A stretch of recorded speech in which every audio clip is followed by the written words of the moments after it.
Hey guys, so are we going to talk about that episode of SpongeBob? No, not that one. Nope, not that one either. Yep, that one. That's the one. The one that traumatized all of us for no reason. The one that felt like a fever dream. The one that still gives me anxiety to this day.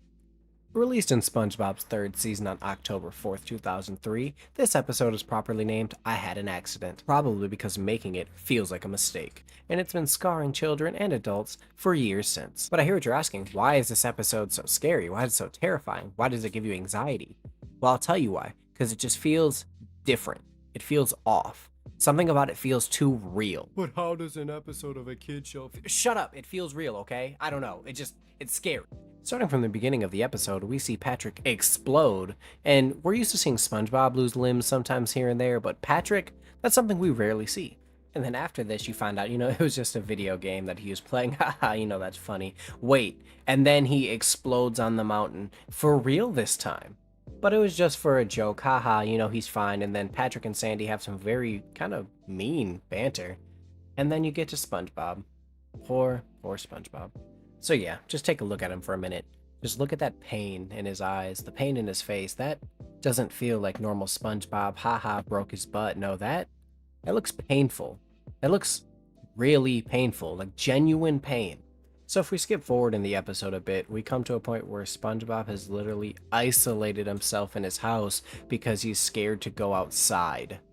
That doesn't sound like playful SpongeBob. That's genuine fear. At one point, he sings a song about how scared he is. He even made new friends with a potato chip, a penny, and a used tissue. Like this man is afraid. A magical place with magical charms. Indoors, indoors, indoors. Take it away, Penny! Does he seem like he's in his right state of mind right now? Of course not. But because they're such good friends, Patrick and Sandy try to do everything they can to get SpongeBob out of the house. They then try their last-ditch effort, which is to make it look like Sandy's getting attacked by a gorilla, and then that's when we get the plot twist of the fucking century. Just watch. But you're supposed to be in the gorilla suit. I am in the gorilla suit. I thought I was doing a pretty good job. If you're Patrick, then who's that?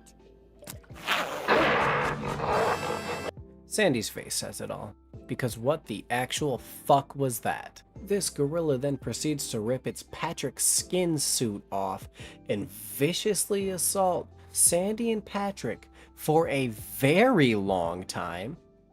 Like, who thought this was necessary? Who is this for? What kid is watching this show like, yup, needed this vicious assault scene from this gorilla?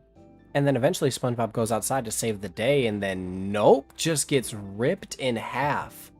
Like, look at this gorilla's face. What is this? Who is this for? This is shocking. It's terrifying. I was like 5 when this came out. And this was what I came home to watch this on a random afternoon at like 3 p.m.? What? What's a gorilla doing underwater in the first place? Well, it's funny you should, see, George, they're onto us! Let's get out of here. Like I said, this was a fever dream. Like, this does not feel like a real thing I personally watched on a normal day. This sounds like some creepypasta thing that was just made up in someone's mind. Who allowed this? Who greenlit this?